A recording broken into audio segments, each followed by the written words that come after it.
こんにちは、北谷です。築50年住宅リフォーム第7弾。前回で解体が終わったので、今回から本格的にリフォームを始めます。まずは床から取り掛かります。元は和室だったので床下に断熱材が入っていません。そこで一度床板を剥がして断熱材を入れていきます。あわよくば床板を再利用するという考えは開始数分で断念。錆びついた釘を床板ごと剥がしていきます。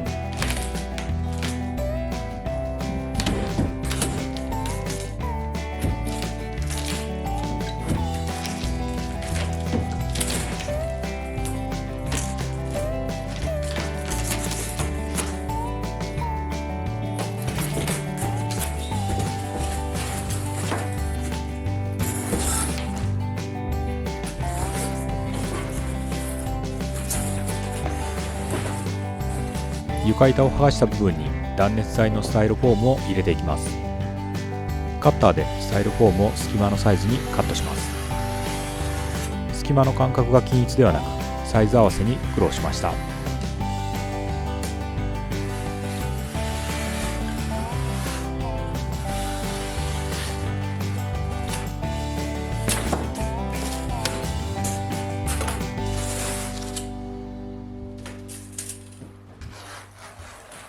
次 26.4。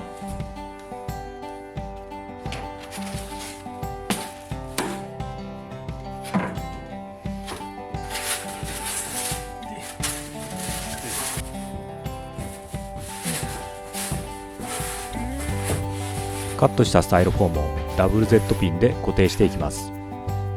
数が多いので1枚に対して4箇所だけピン止めしました。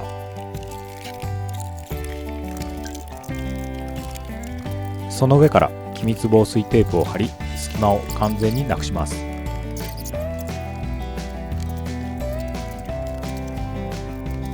同様の作業を和室2部屋分約16畳に施工していきます。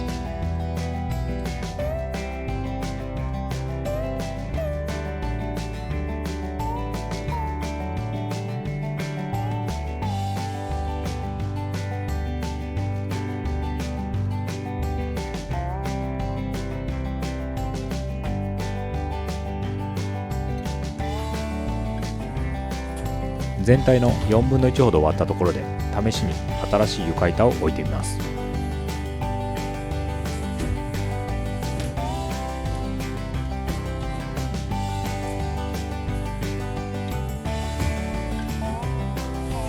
厚さ 12mm で強度も問題なさそうです。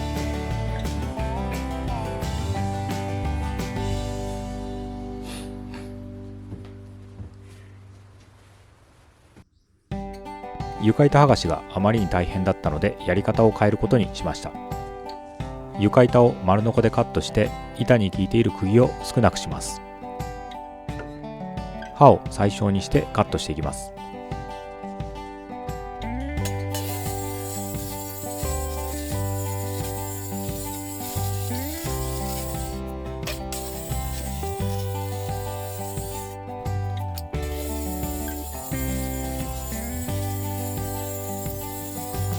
柱の間を狙えば床板だけをカットできました。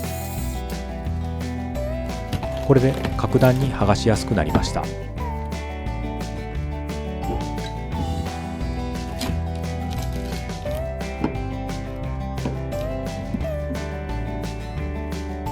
剥がした床板が原型をとどめていることからも容易さが伝わると思います。体感的に4倍くらいの速度で剥がすことができました。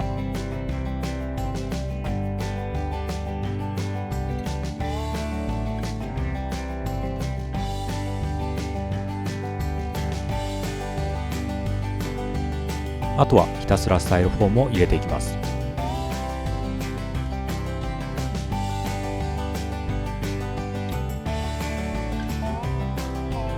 途中から品切れで気密防水テープが白になりながらなんとか完了です。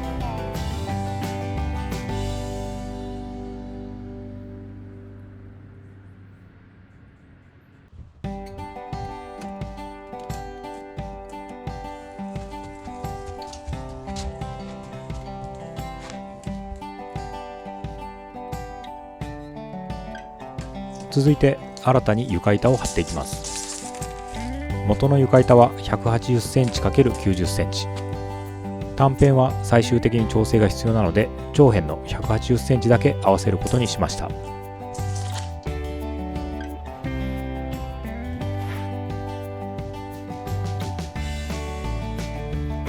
新しい床板を仮置きしたら長辺を 2cm カットします。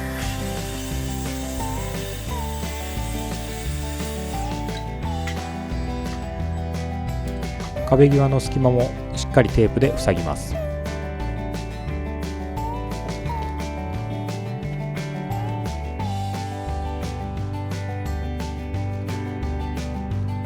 縦方向に2枚がぴったり収まりました。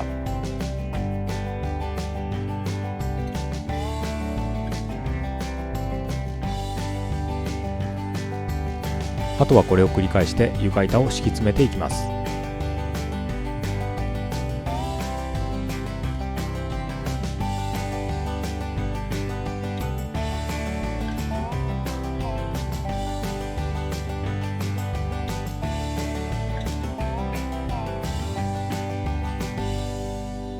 普段使わない筋肉なので次の日筋肉痛がひどかったです。床板を敷き詰め終わったらビスで固定します。下穴とビス締めでビット交換が大変なのでドリルドライバーを導入しました。ドリルで下穴を開けてインパクトでビス締め。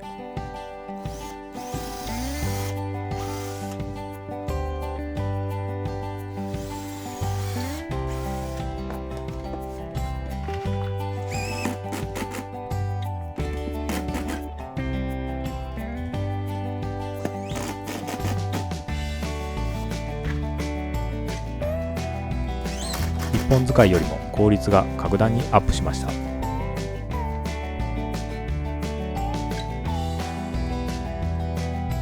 最後の余分な部分は実測で板をカットしてはめます。部屋自体が綺麗な長方形ではないので1センチほどずれていました。これで床板張り完了です。見た目は元の状態に戻っただけですが達成感があります。作業後は廃棄する床板を使って庭で焚き火をしました。